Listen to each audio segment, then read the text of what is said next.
and we will work hard to look for your budget, look for funds, a fund source to increase your budget, Your Honors. Salamat and good afternoon. Marami pong salamat, Your Honors. Maraming salamat, Mr. Chairman. We have our Majority Leader here. Baka he Thank wants you very to say much. something. See, Majority Leader, before I adjourn the meeting. Majority Leader? Yes. Hello, I would like to first greet my good friends in the Ombudsman. First to our Ombudsman Good Martinez. afternoon, Your Honor. Good afternoon, Good Senator afternoon, Mix. to Justice Sandoval, to all your team. I have nothing here but support. 1,000% support. Pwede ba madoble yung budget nila, Chairman? Pag ikaw pong nagsabi, maraming salamat. hahanapin talaga natin, Majority Leader. Pag kayo ni Pinuno ang nag-request, mahirap tanggihan, no?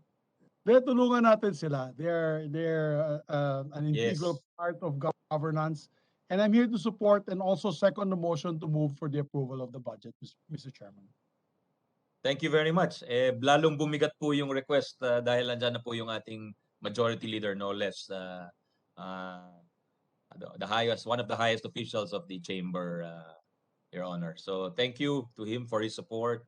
And once more, we'd like to recommend favorably the budget of the Ombudsman for plenary debate without prejudice to any possible increases.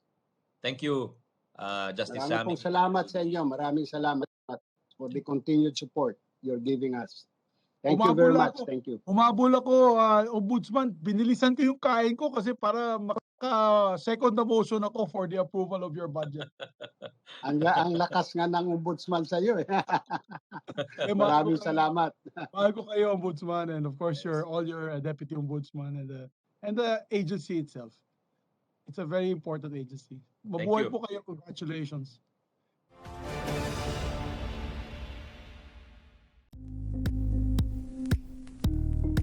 Thank you for watching Politico TV. Please like and subscribe to our channel for more videos.